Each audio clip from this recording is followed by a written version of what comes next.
Hello friends. Today we are going to discuss how did Shivaji Maharaj become a king when he was not son of a king.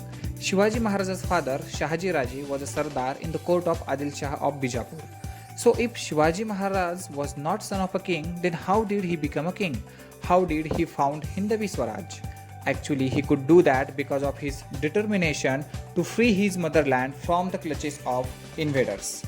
Actually, Shivaji Maharaj was holding some territories. Shivaji Maharaj controlled the Jagirs of Pune, Supe, Chakan, and Indapur. All the forts in these Jagirs were, however, in the charge of officers from the court of Bijapur. He who controlled the forts also controlled the surrounding territory, and therefore all talk of Swaraj without the control of the fort was meaningless.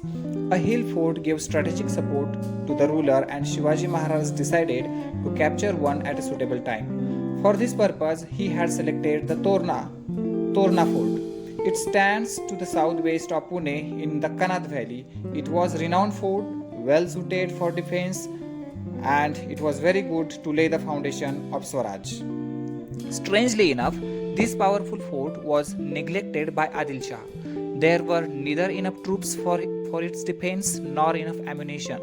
Shivaji Maharaj knew this, and this was exactly what he wanted. He decided to capture the fort and thus lay the foundation of Swaraj.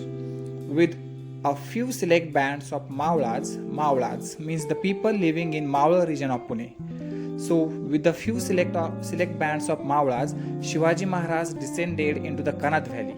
Swift-footed like the deer and lion-hearted in courage, they raced to the top and captured the strategic positions in the fort.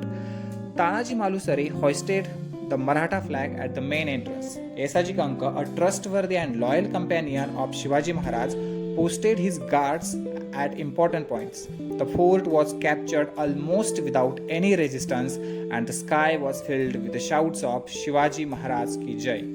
The first battle drums and pipes of Hindavi Swaraj had sounded, and their echo reverberated throughout the valley. Shivaji Maharaj named this fort as Prachandagarh and laid the foundation of Swaraj. Chhatrapati Shivaji Maharaj ki Jai.